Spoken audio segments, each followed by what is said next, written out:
Boss, alam mo ba na may tatlong bagay na hindi sinasabi ng mga shop? Una,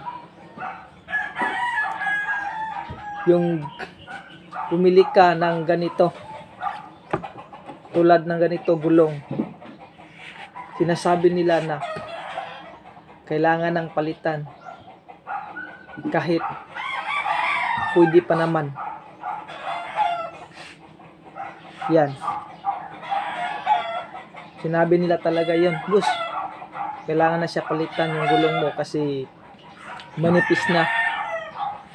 Tingnan nyo guys, mga ganito, okay pa naman siya, kaya sinasabi lang nila yun para magkaano sila, magkabinta. Yan. Ang pangalawa guys, naghahanap ka ng mas mamahalin pa nito, yung mga branded. Sinasabi rin nila na parehas lang yun, design lang yun. Ang kaibahan lang nila na mas mahal siya kasi yung sa pagka-packaging lang daw, kaya mahal.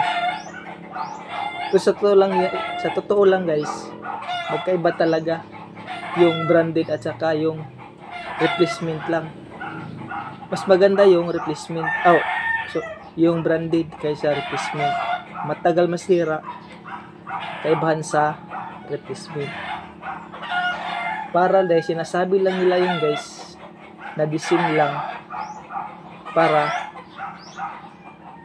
may tendency na makabili ka. Yun guys. Ang pangatlo guys, ito ang pinakadabis na hindi ka talaga makatanggi. Kaya ito, sabihin ko, ito ang pinaka number 3. Yung kapag alam nila na ikaw ay expert sa mga ganito, magbibigay sila agad ng discount. Kaya ginagawa nila yun guys,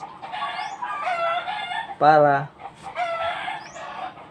hindi ka na makatanggi, na papaisip ka talaga kasi mura lang siya, pero di mo alam na hindi pala siya branded, no? Yan, tulad nito guys, no, gulong. Kaya dapat sa mga ganitong bagay guys, magtanong-tanong ka muna. Magtanong ka, wag kang mahiya magtanong, dahil sinasabi nila na customer is always right. Kaya dapat sa mga ganitong bagay boss, maging wais ka. Yan. At sana kung may mga dagdag kayong tips o mga na-experience nyo, mag-comment kayo sa baba. Yung mga experience nyo, comment nyo. At kung bago pa lang kayo dito, huwag kalimutan mag-like, share at subscribe sa ating channel para sa ating mga tips at tutorials na ituturo dito sa ating channel guys. Yan.